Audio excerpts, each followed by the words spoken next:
Hello students, आज हम पढ़ेंगे क्लास 10th एनसीईआरटी का चैप्टर नंबर 6 लाइफ प्रोसेस। उसमें से जो हम टॉपिक कवर करने वाले हैं वो है nutrition.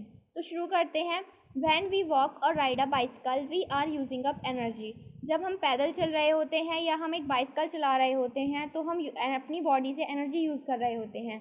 Even when we are not doing any apparent activity, और अगर हम कोई काम भी नहीं कर रहे होते हैं, energy is needed to maintain a state of order in our body. हमारी बॉडी को मेंटेन रखने के लिए, एक बॉडी की स्टेट जो होती है उसे मेंटेन रखने के लिए हमें एनर्जी की रिक्वायरमेंट होती है।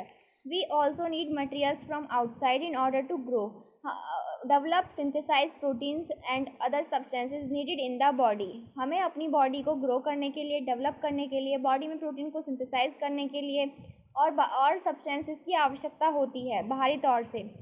These sources of energy and materials is the food we eat.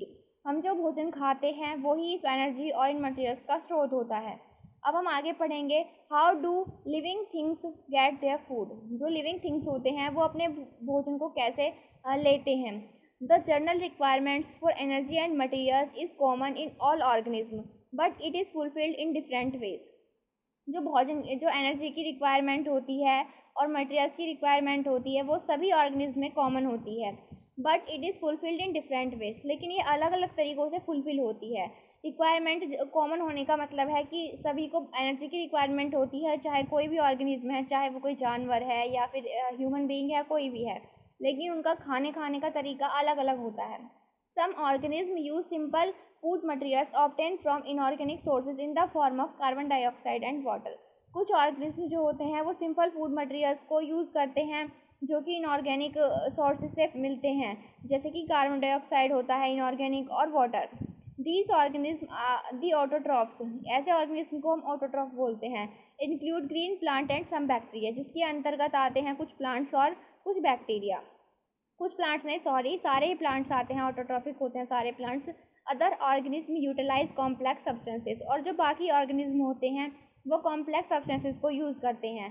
These complex substances have to be broken down into simpler ones. ये जो कॉम्प्लेक्स सब्सटेंस होते हैं पहले ये सिंपलर वंस में तोड़े जाते हैं before they can be use for upkeep and growth of the body. जिससे पहले कि मतलब जब तक ये बॉडी में ग्रोथ और बाकी कामों में यूज़ होते हैं उससे पहले इन्हें छोटे छोटे मॉलिक्यूल्स में तोड़ा जाता है।